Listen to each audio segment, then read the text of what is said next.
Unfortunately, the confidence one gains with podcasting bestows neither invulnerability nor immortality. When you're taken down, or perhaps out, do you have a good plan to inform your audience?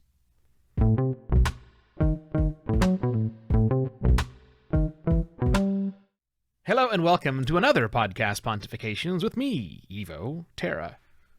Ultimately, all of us will stop podcasting. You, me, everybody. On a long enough time scale, one day, our audience will never hear our voices ever again. Or at least, we'll be unable to, for whatever reason, publish an episode the way we've published episodes for an extended period of time. We likely want to let people know what's up. How well are you prepared for that? And no, this is not me trying to sell you life insurance. Just me helping you think about what you can do when the thing that you do, you can do no more. Now, broadly speaking, I think there are three approaches to how you can plan for this eventual reality. Number one, and for the majority of podcasts, is do nothing. Do nothing. Because it's going to happen, and whatever it is that's happened that is keeping you from podcasting or keeping you from talking to your audience is likely keeping you from doing lots of other things as well.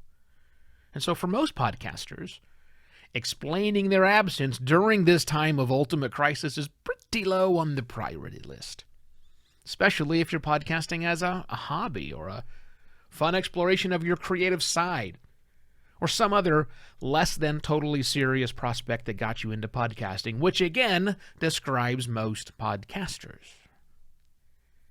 The second option is do something. Maybe not everything, we'll talk about that in a minute, but first do something, because surely you can do better than doing nothing, right?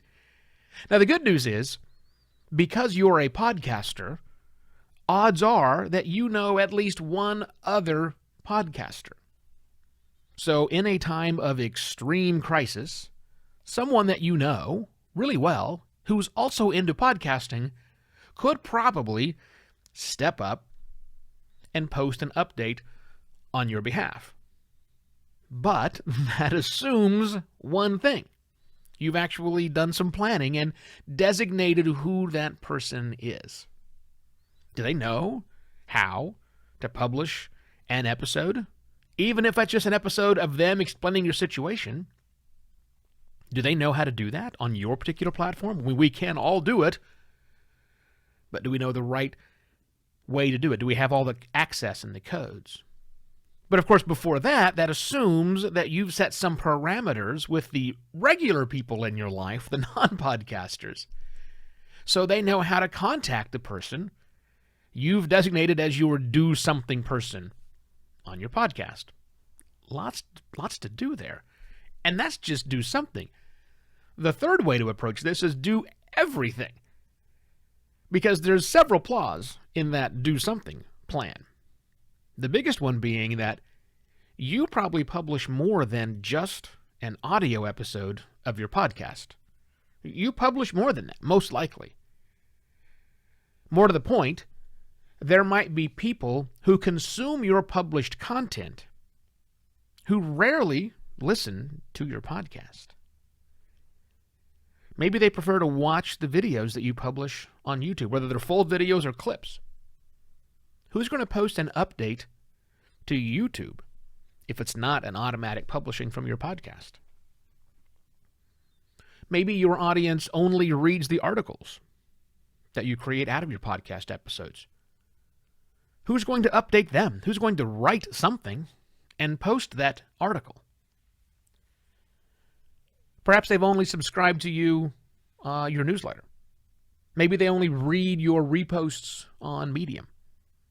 Or maybe only your extended Twitter threads or whatever else that you do. How will those people be notified of this big problem? Now, if that sounds like I'm describing me and my processes, I guess I kind of am. because I'm really well connected to a lot of podcasters. So yeah, my friends could step up and pick up a lot of the slack and get something published out there in lots of places. Also, I use a production assistant. Hi, Allie. Allie could do a lot of what I do right here. Also, good news for me, a lot of what I do is automated. It pushes out notifications automatically when things publish. But that's not everything.